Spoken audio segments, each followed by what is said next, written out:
हरे कृष्णा। आज हम श्रीमद् भागवतम स्कंध 3 अध्याय 28 प्रारंभ करने जा रहे हैं। इस अध्याय का शीर्षक है भक्ति साधना के लिए भगवान श्री कपिल के आदेश। ओम नमो भगवते वासुदेवाय। ओम नमो भगवते वासुदेवाय। ओम नमो भगवते वासुदेवाय। नारायणं नमस्कृत्य नरं चैव नरोत्तमं देवीं सरस्वतीं व्यासं ततो जयमुदीरयेत्।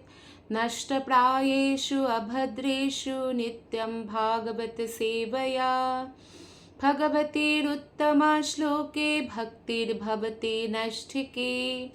ग्रंथराज श्रीमद् भागवतम की जय। श्रील प्रभुपाद की जय। गुरु महाराज की जय।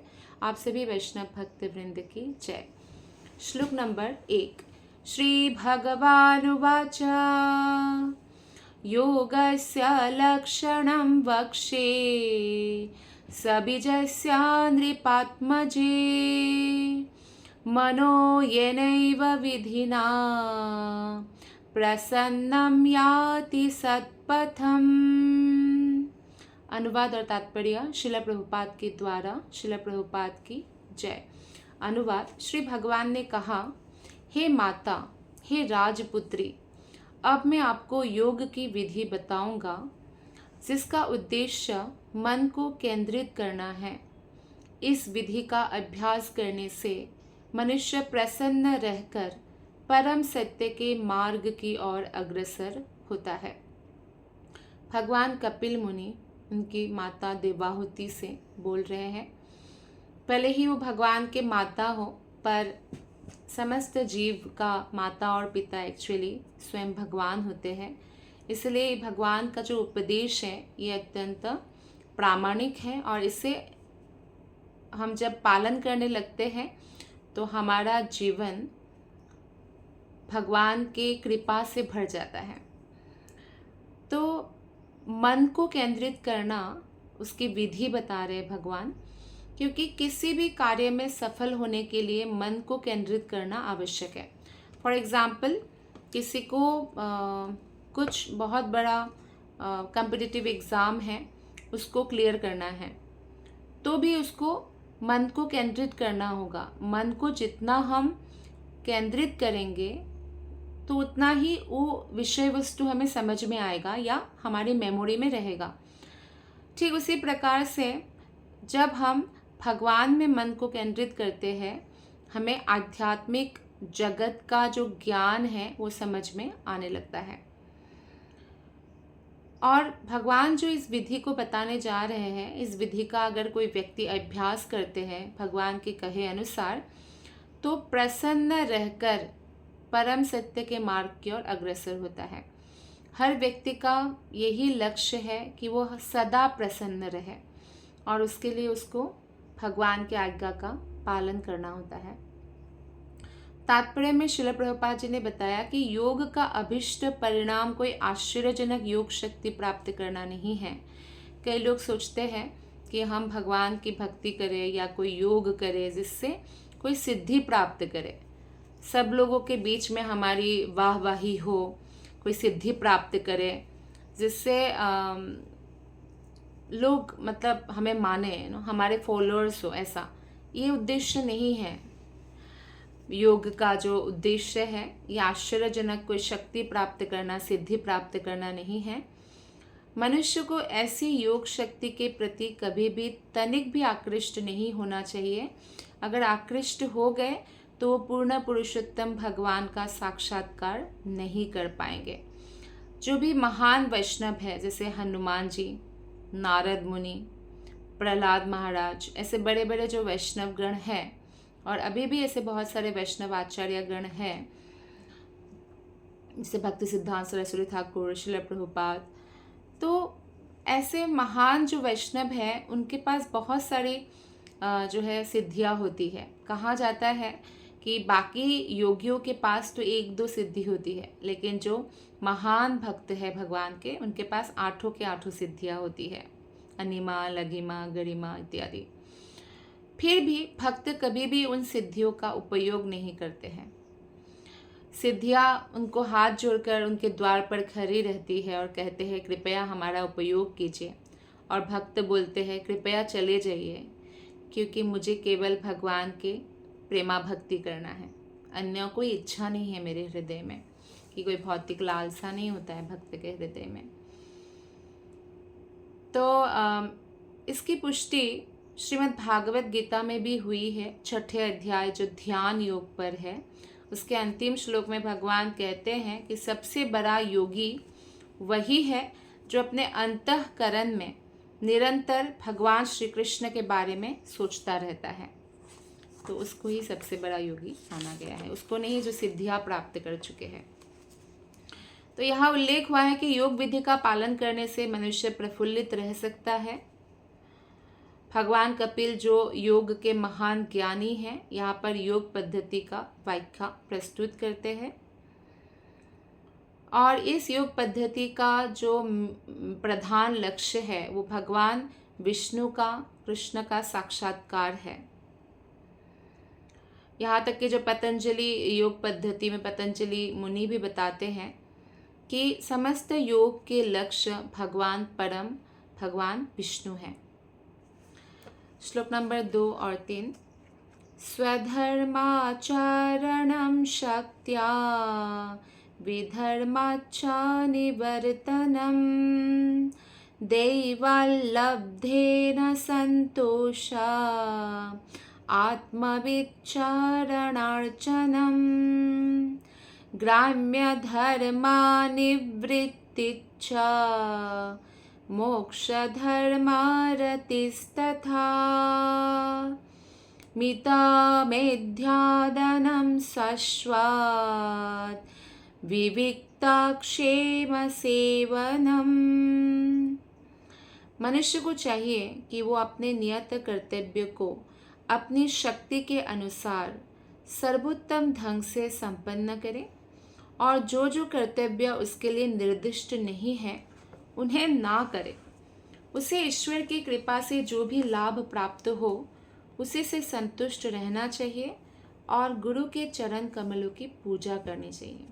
तो इस श्लोक में द्वितीय श्लोक में सबसे इम्पॉर्टेंट बात बताया है कि हमें अपने नियत कर्तव्य को करने के लिए पूरी शक्ति लगा देना चाहिए, आलसी नहीं होना चाहिए।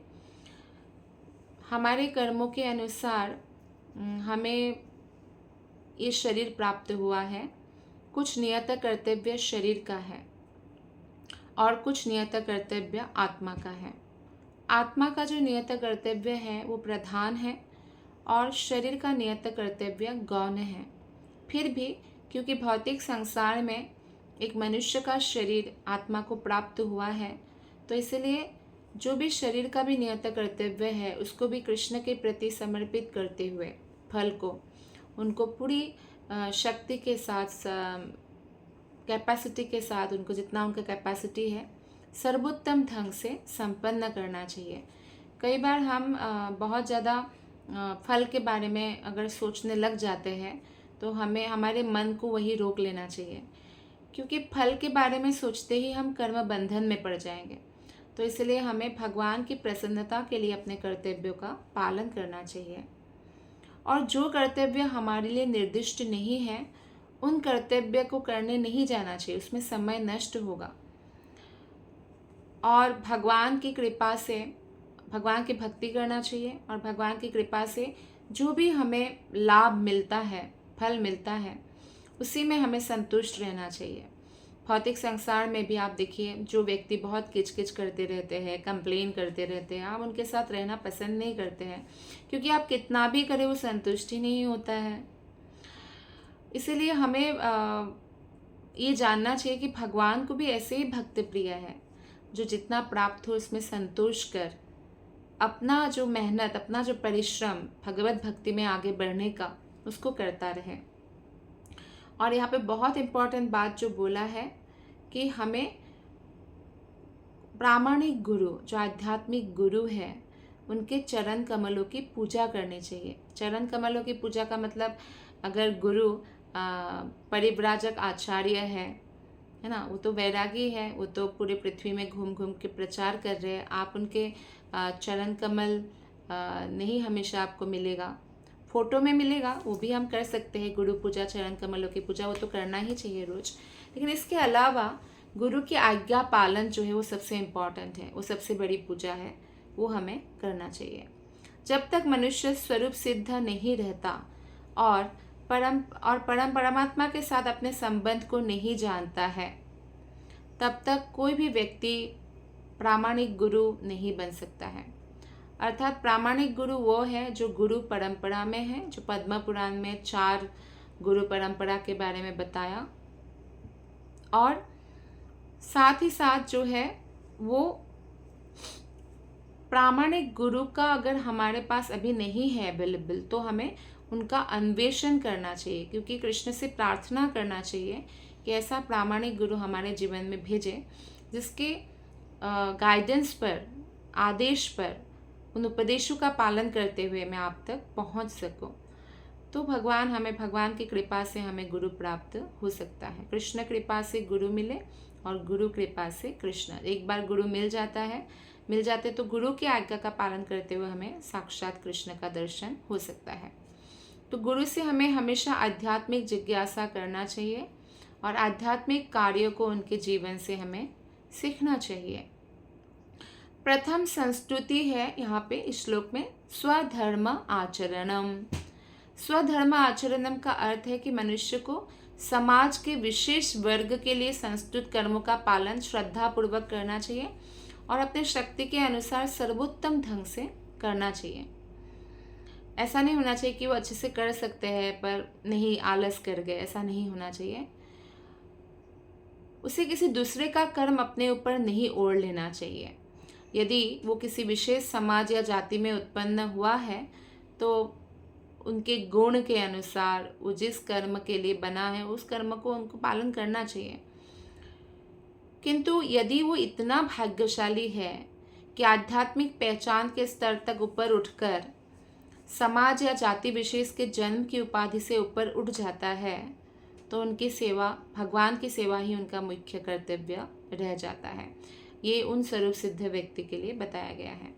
श्लोक नंबर 3 में बताया गया है कि मनुष्य को चाहिए कि परंपरागत धार्मिक प्रथाओं का परित्याग कर दे। भगवान स्वयं कह रहे हैं। कई बार क्या होता है, हमारे जो रिचुअल्स चला आ रहा है या हमारे दादा परदादा ने जो भी धार्मिक प्रथा फॉलो कर रहे थे, हो सकता है कई प्रथा शास्त्रों में वर्णन भी ना हो या कृष्ण भक्ति के अनुकूल ना हो, तो ऐसी प्रथाओं का हमें त्याग कर देना चाहिए। हमें हमेशा उन प्रथाओं के लिए अनुरक्त होना चाहिए जो मुक्ति के मार्ग में हमें आगे बढ़ाते जाते हैं। भगवान कहते हैं उसे स्वल्प भोजन करना चाहिए।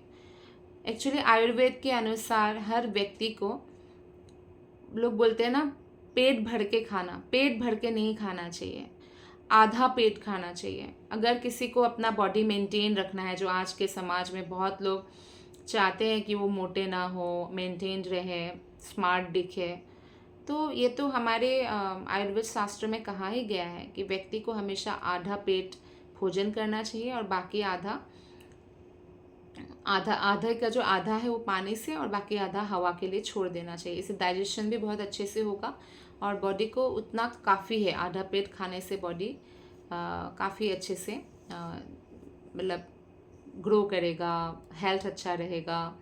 तो इस तरह से स्वल्प भोजन करना चाहिए। जितना जिंदा रहने के लिए आवश्यक है उतना खाना चाहिए, खाने के लिए जिंदा नहीं रहना चाहिए।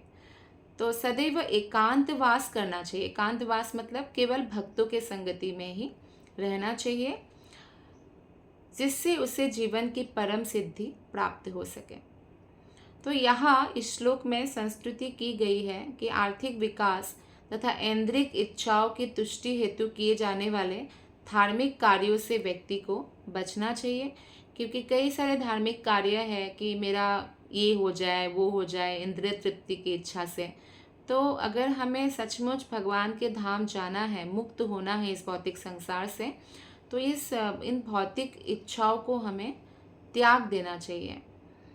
धार्मिक कार्य को केवल भौतिक प्रकृति के चंगुल से मुक्ति प्राप्त करने हेतु संपन्न करना चाहिए। अगला महत्वपूर्ण जो यहाँ पे बात बताया गया है वो है मीता मेध्यादनम, जिसका अर्थ है कि मनुष्य को कम खाना चाहिए, जितना आवश्यक हो उतना खाना चाहिए। श्लोक नंबर 4, अहिंसा सत्यमस्तेयं यावदर्थ परिग्रह ब्रह्मचर्यं तपः शौचं स्वाध्यायः पुरुषार्चनम। मनुष्य को चाहिए कि अहिंसा तथा सत्य का आचरण करे। अहिंसा का आचरण अर्थात कभी भी किसी भी प्राणी के प्रति हिंसा ना करे, उनको मारे नहीं। मांसाहारी कभी भी अहिंसा का आचरण नहीं कर सकते, क्योंकि भले ही वो पकाया हुआ मांस खा रहे हैं, लेकिन उस जानवर के मृत्यु का जो पाप है उनको भी उसको फल मिलेगा। सबको मिलता है जो किसी भी तरह से इसमें, जैसे मान लीजिए किसी ने खाया नहीं पर नॉनवेज परोस दिया, परोसने वाले को भी लगता है, खाना बनाने वाले को लगता है। तो इस तरह से अहिंसा का आचरण करना चाहिए व्यक्ति को, और सत्य का आचरण करे। सत्य मतलब भक्ति, भगवान की भक्ति, परम सत्य कृष्ण है, आचरण करें। लेकिन इसमें मान लीजिए एक स्त्री है जो भगवान के भक्त है, पर उनका विवाह एक अपने कि परिवार वाले विवाह कराते हैं तो अपने ही कास्ट में उनका हो गया है, और जो नॉनवेज खाने वाले परिवार में है। तो कई बार ये प्रश्न आता है कि उनको क्या करना चाहिए, क्योंकि वहाँ पे तो उनको नॉनवेज बनाना ही पड़ता है। तो अगर वो धर्म पालन करते हुए, क्योंकि मगर पानी में रहे और मगर से बैर नहीं कर सकते, लेकिन वो अपना भक्ति करे और वो ऐसा आहार ग्रहण ना करे, लेकिन अगर वो बस धर्म पालन करने के लिए कुछ कर रही है, देखा जाएगा कि समय के साथ पूरा जो है परिवार बदल भी जाता है। क्योंकि धर्म निष्ठा के कारण ऐसी स्त्री का होना एक बहुत बड़ा भाग्य है ऐसे परिवार के लिए, कि वो कृष्ण की भक्ति में नियुक्त है और अपने धर्म पालन करने के लिए जो है वो दृढ़ प्रतिज्ञ है। लेकिन वो चाहते हैं कि समस्त परिवार का भला हो, और ऐसे बहुत उदाहरण भी है, ऐसे बहुत सारे परिवार जो है भक्त भी हो गए हैं। तो चोरी से भी बचने के लिए बोला है भगवान ने। बहुत लोग हैं मतलब छोटी छोटी चीज़ों में जो है वो नहीं सोचते कि किसी का अगर मैंने पेन उठा लिया है तो क्या हो गया, पेन ही तो है। नहीं, हमें बिना पूछे कोई भी ऐसा चीज़ नहीं लेना चाहिए, किसी और का संपत्ति नहीं लेना चाहिए। या कुछ एक्स्ट्रा पैसा आ गया और सोचा कि क्या फ़र्क पड़ रहा है, नहीं, हमें कोई ज़रूरत नहीं है। किसी भी प्रकार की चोरी से हमें बचना चाहिए, और जितना जीवन निर्वाह के लिए धन की आवश्यकता हो उतना ही संग्रह करें, उतना ही जमा करें, बाकी हमें भगवान की सेवा में लगा देना चाहिए। वो विषयी जीवन से बचे। विषयी जीवन मतलब बहुत सारा मनोरंजन, भगवान ने भगवत गीता में कहा है, उसको भी क्या करना चाहिए, बैलेंस करना चाहिए। मनोरंजन ही मनोरंजन नहीं करना चाहिए। जैसे कि विवाहित होकर स्त्री पुरुष संग अलाउड है, लेकिन अवैध यौन संबंध अलाउड नहीं है कि बहुत सारे स्त्रियों के साथ संबंध रखें। भगवान कहते हैं तपस्या करे, अर्थात मन या शरीर को तपा कर भी, मन नहीं करेगा भक्ति करने का। हो सकता है शरीर को लगे कि मुझे कष्ट हो रहा है, लेकिन भगवान की भक्ति करना चाहिए। स्वच्छ रहे, बाहर से भी स्नान करे, साफ सुथरा कपड़ा पहने, और अंदर से भी हरिनाम जप करे, करके मन को स्वच्छ रखे। वेदों का अध्ययन करे, अर्थात भगवत गीता, श्रीमद् भागवत पुराण का अध्ययन हमें करना चाहिए रोज, और भगवान के परम स्वरूप की पूजा करें। भगवान के कृष्ण की हमें हमेशा पूजा करना चाहिए। मनुष्य को अपना मन न केवल भगवान कृष्ण के स्वरूप में केंद्रित करना चाहिए, अपितु भगवान कृष्ण के विग्रह या स्वरूप की नित्य पूजा भी करना चाहिए। जैसे आरती करना है ना, भगवान को भोग लगाना, भोग लगाए बिना खाना ही नहीं चाहिए। तो इस तरह से अनियंत्रित विषय जीवन व्यतीत करते हुए मनुष्य योग का अभ्यास नहीं कर सकता है। योग का अभ्यास तो छोड़ दीजिए, भौतिक रूप से भी अगर कोई बहुत बड़ा बिजनेसमैन बनना चाहते हैं या कुछ भी बनना चाहते हैं, तो तब भी वो विषय जीवन जिएगा तो बहुत ज़्यादा इंद्रिय तृप्ति करेगा, बहुत ज़्यादा समय वेस्ट हो जाएगा, तो कैसे वो अपना लक्ष्य को प्राप्त करेंगे? फिर तो आध्यात्मिक जीवन में ये संभव ही नहीं है। यहाँ यह स्पष्ट बताया गया है चौथे श्लोक में कि मनुष्य को ब्रह्मचर्य का पालन करना चाहिए। ब्रह्मचर्य का अर्थ है मनुष्य ब्रह्म के साथ संबंध में या पूर्ण कृष्ण भक्ति में ही जीवन बिताता है। जो शादीशुदा भी है, अगर वो अपने पत्नी के अलावा दूसरे स्त्रियों को माता समान मानते हैं तो उसको भी गृहस्थ ब्रह्मचारी माना गया है। तो विषय जीवन विवाहित तक सीमित रखना चाहिए, और जो व्यक्ति विवाह के बाद भी सीमित विषय जीवन बिताता है वो ब्रह्मचारी कहा जाता है। तो इस प्रकार जैसे संतान आदि हो गए, निवृत्त हो गए, तो व्यक्ति को अब जो है इतना ज़्यादा ये करने की ज़रूरत नहीं है, क्योंकि काम भावना से मुक्त हुए बिना कोई भगवत धाम तो नहीं जा सकते हैं। तो अगर वो उसको कम जितना करता जाएगा उतना ही वो भक्ति में आगे बढ़ता जाएगा। तो इसीलिए ज़रूरी है ये जीवन को ब्रह्मचारी जीवन कहा जाता है। और आध्यात्मिक साम्यवाद के अनुसार कोई अपनी व्यक्तिगत आवश्यकता से अधिक जो है नहीं रख सकता है, ये प्रकृति का नियम है। जो व्यक्ति आवश्यकता से अधिक धन एकत्रित करता है और जो सफरिंग पीपल है, आसपास के दुखी लोग हैं, उनको मदद नहीं करते। आपने बहुत सारे लोगों को देखा होगा, हो सकता है वो भक्त नाम से प्रसिद्ध ना भी हो, बहुत बड़े बिजनेसमैन हो, लेकिन बहुत सारे दान में, लोगों के हेल्प में वो अपना धन को लगाते हैं। ये शास्त्र का आदेश है। अगर कोई बहुत पैसा कमाएंगे, ईमानदारी से ही कमाया, लेकिन अपने आसपास जो लोग हैं उनको किसी भी प्रकार के सफरिंग लोगों का हेल्प नहीं किया, भगवान की सेवा नहीं किया, तो उसको चोर ही कहा गया है और उसको निश्चित रूप से इसका दंड भुगतना पड़ता है। केवल अपने परिवार के लिए करा और किसी के लिए नहीं किया तो निश्चित रूप से उनको भी उसका पाप लगता है। तो यहाँ पे बताया गया है कि जो व्यक्ति आवश्यकता से अधिक धन या संपत्ति एकत्र करता है वो चोर है, और जो यज्ञ अथवा भगवान की पूजा में व्यय के बिना धन का केवल संग्रह करता है वो और भी बड़ा चोर है। यानी इसलिए आप देखिए राजा महाराजा लोग हमेशा यज्ञ आदि करते रहते थे, तो ये बहुत आवश्यक है।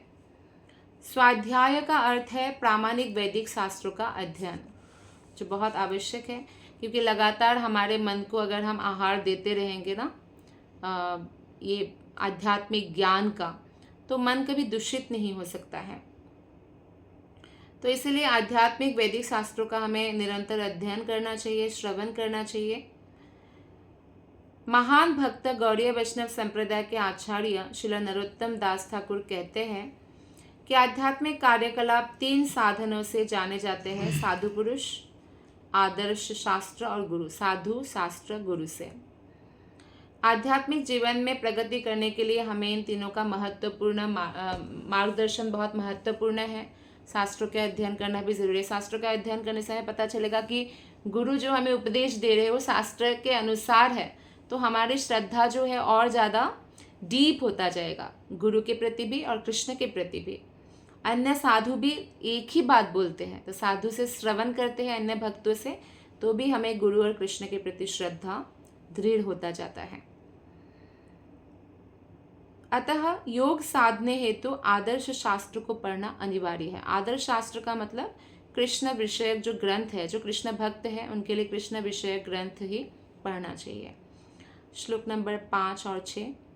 मौनम सदा सनजयः स्थैर्यं प्राणजयः शनैः प्रत्याहारच्चेन्द्रियाणां विषयान् मनसा हृदि स्वधेष्ण्यानामिकदेशे मनसा प्राणधारणं वैकुण्ठलीलाभिध्यानं समाधानं तथात्मनः। मनुष्य को मौन व्रत का पालन करना चाहिए। मौन व्रत, यहाँ पे मौन व्रत का अर्थ है कि भगवान के रिलेटेड जो बात करना है वो करे और व्यर्थ का प्रजल्प ना करे, इधर उधर की बातें करना, किसी की बुराई करना, वो सब ना करे।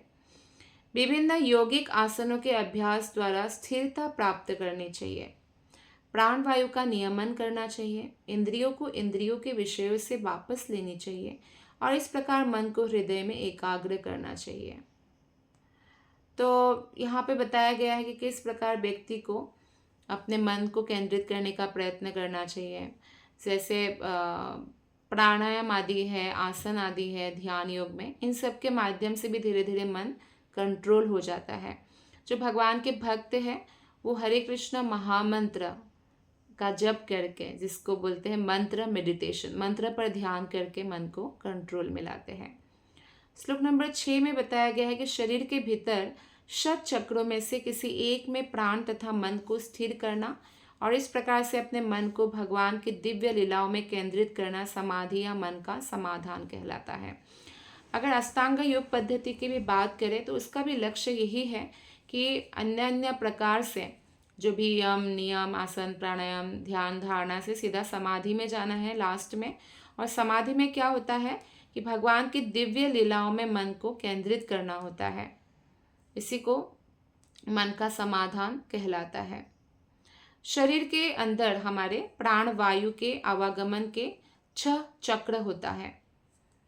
पहला चक्र जो है वो उदर के नीचे है, दूसरा हृदय प्रवेश में है और तीसरा फेफड़ों के पास है, चौथा तालू में है, पांचवा भौहों के बीच में है ज्ञान चक्र और सबसे सर्वोच्च जो चक्र है वो मस्तिष्क के ऊपर है यहाँ पे।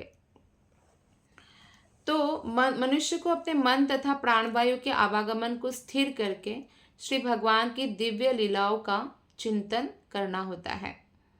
यानी लीलाओं पर चिंतन, लीलाओं का गुणगान, यही लक्ष्य है। क्योंकि कई लोग बोलते हैं ना कि आप शून्य में केंद्रित करो। शून्य में कोई अपना ध्यान कैसे केंद्रित करेंगे? भगवान में केंद्रित करना चाहिए। वैदिक साहित्य में भगवान की लीलाओं के बारे में बहुत सारी कथाएं हैं। पूरा भागवत पुराण इससे भरा हुआ है। और जब जब भगवान का गुणगान होता है, भक्तों का भी गुणगान होता है, जैसे कि प्रहलाद महाराज, ध्रुव महाराज, अम्बरीश महाराज। और भगवान के गुणगान और भक्त के गुणगान दोनों से ही हम पवित्र हो जाते हैं। और जब हम इन विचारों में तल्लीन रहते हैं तो उसको समाधि कहा जाता है। समाधि कोई कृत्रिम शारीरिक अवस्था नहीं है। जब जब हमारा मन भगवान के विचारों में तल्लीन हो जाता है तो उसी को समाधि कहा जाता है। श्लोक नंबर 7, 8, 9। एतैरन्यैश्च पथिभिः मनोदुष्टमसत्पथं बुद्ध्या युञ्जीत शनकैर्जितप्राणो ह्यतन्द्रितः शुचो देशे प्रतिष्ठाप्य विजितासन आसनम् तस्मिन् स्वस्ति समासीना ऋजुकायः समभ्यसेत् प्राणस्य शोधयन्मार्गं पुराकुम्भकरे चक्रे प्रतिकूलेन वा चित्तं यथा स्थिरमचञ्चलम्।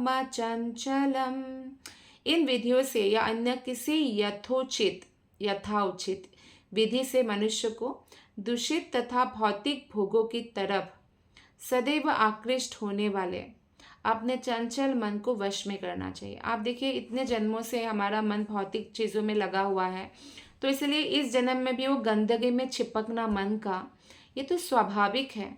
क्योंकि मन को हम जितना ट्रेनिंग देंगे उतना ही तो वो सीखेगा।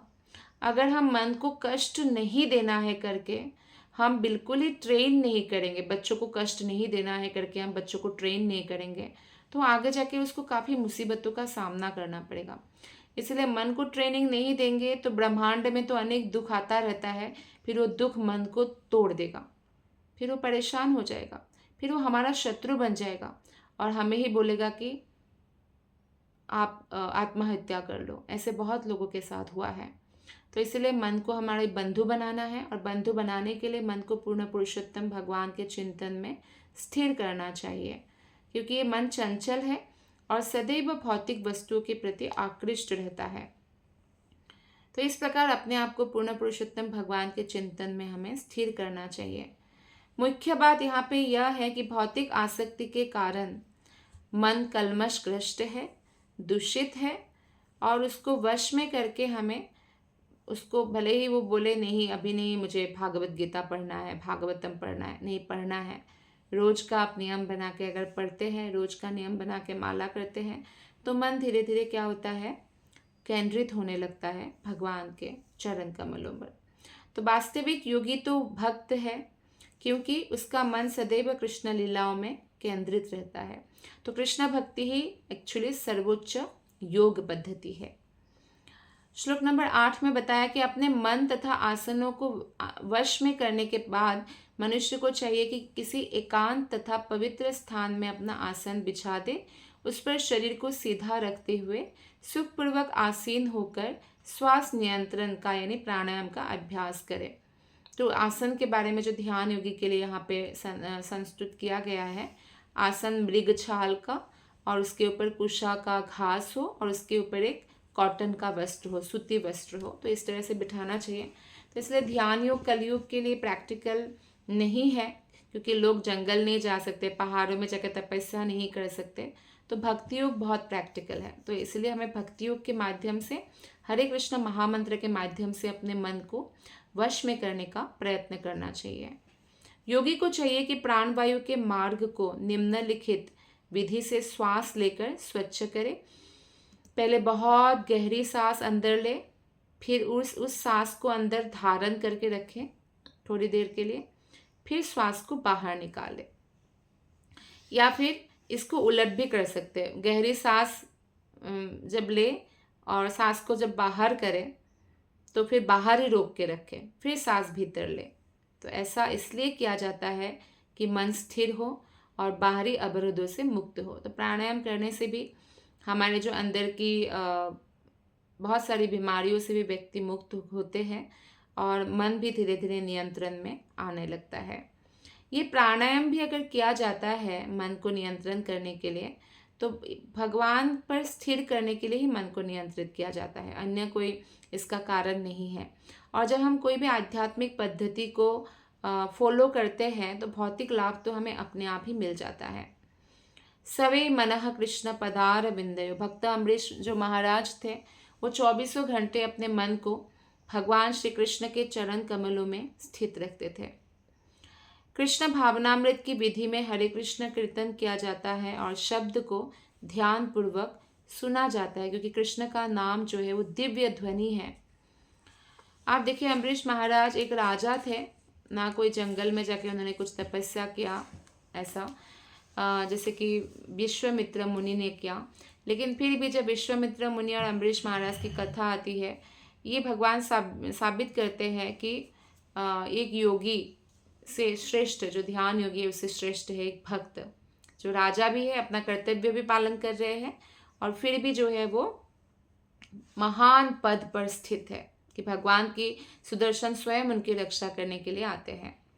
प्राणवायु के मार्ग को स्वच्छ करने की संस्तुत विधि द्वारा मन को वश में करने का वास्तविक उद्देश्य तुरंत ही प्राप्त हो जाता है। तो यहाँ पे श्रील प्रभुपाद ने बताया है कि श्वास मार्ग को स्वच्छ करने की 3 विधियां हैं। एक है पूरक, जब आप श्वास को भीतर ले लेते हैं उसको पूरक कहते हैं। जब भीतर ले लेके श्वास को रोकते हैं उसको कुंभक कहते हैं, और श्वास को बाहर निकालने को रेचक कहा जाता है, यानी पूरक, कुंभक, रेचक, ये प्रक्रिया है। तो इस तरह से क्या होता है, ये सारी प्रक्रिया हमारे मन को शुद्ध करने के लिए है, मन को भगवान में स्थित करने के लिए है। मन शुद्ध हुए बिना वो भगवान में लगेगा नहीं और हमारा शत्रु बना रहेगा। श्लोक नंबर 10 और 11, मनोचेदात् स्याद्विरजं जिता श्वासस्य योगिनः वायुर्निभ्यां यथा लोहम् मातं त्यजति वैमलं प्राणायामहृदहृद्योषान् धारणाभिच्छ किल्बिषन् प्रत्याहारेण संसर्गन् ध्यानेनानीश्वरान् गुणान्।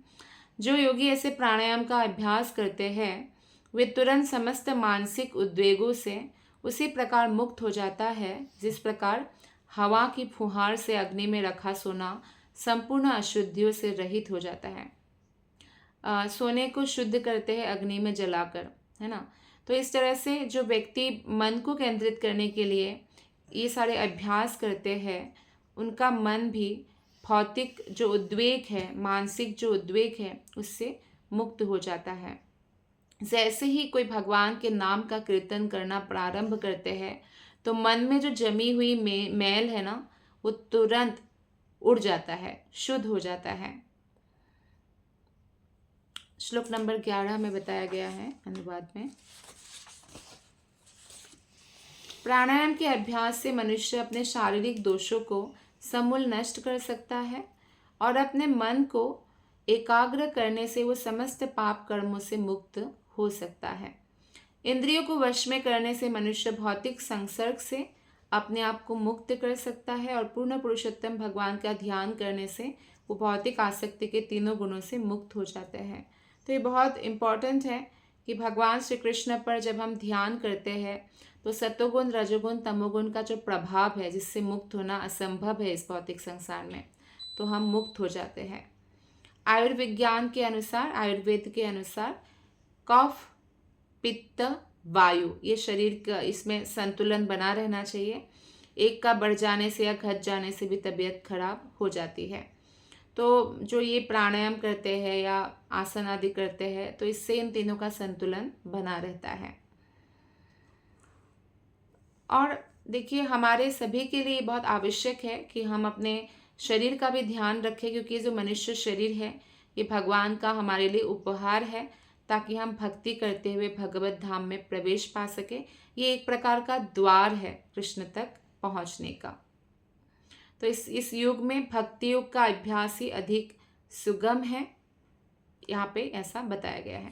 तो 12 नंबर और 13 नंबर श्लोक, यदा मनः स्वं विरजं योगेन सुसमाहितं काष्ठं भगवतो ध्यायेत् स्वनासाग्रावलोकनः प्रसन्नवदनं भोजं पद्मगर्भारुणेक्षणं नीलोत्पलदलश्यामं शंखचक्रगदाधरम्। जब इस योगाभ्यास से मन पूर्णतया शुद्ध हो जाए तो मनुष्य को चाहिए कि अधखुली जो आंखें हैं उससे नाक के अग्रभाग पर ध्यान को केंद्रित करे और पूर्ण पुरुषोत्तम भगवान के स्वरूप को देखे।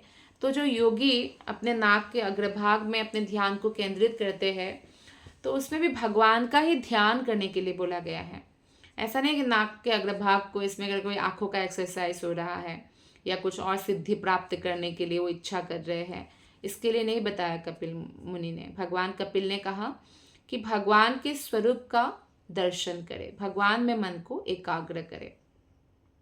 पूर्ण पुरुषोत्तम भगवान का मुखारविंद प्रफुल्लित कमल के समान है और लाल लाल आंखें कमल के कोश भीतरी भाग के समान है। आप देखिए भौतिक संसार की कोई भी वस्तु से भगवान के सौंदर्य का तुलना नहीं हो सकता है, लेकिन हमारी समझ के लिए ऐसा तुलना या उदाहरण दिया जाता है।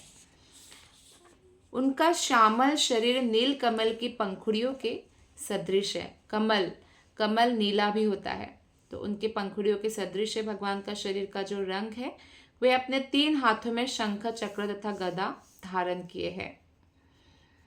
तो यहाँ पर ये निश्चित रूप से संस्तुति की गई है कि हमें भगवान पर ही मन को केंद्रित करना चाहिए। बार बार ये श्लोक आ रहा है, इसका मतलब है हर श्लोक में ये बताया गया है कि कितना इम्पोर्टेंट है मन को भगवान में केंद्रित करना। तो यहाँ पे भगवान कृष्ण का जो रंग है नीलोत्पल दल के सदृश बताया गया, जिसका अर्थ है उस कमल पुष्प के समान है जिसकी पंखुड़ियाँ नीले रंग के हैं। ब्रह्म संहिता में भी भगवान कृष्ण के शरीर का तुलना नीला यानी श्याम बादल से किया गया है।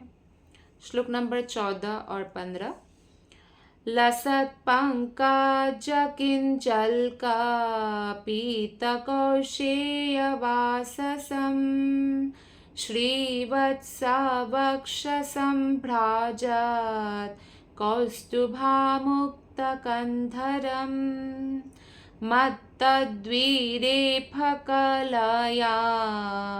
परितं वनमालया परार्ध्याहारबलया किरीटांगादनुपुरम। उनकी कटी यानी कमर पीले पद्म केशर सदृश चमकदार वस्त्र से आवृत है, पिघला हुआ जैसे सोना हो। मतलब भगवान का जो वस्त्र का रंग है वो केसरिया पीला रंग है, जो कमल पुष्प के केसर जैसा है।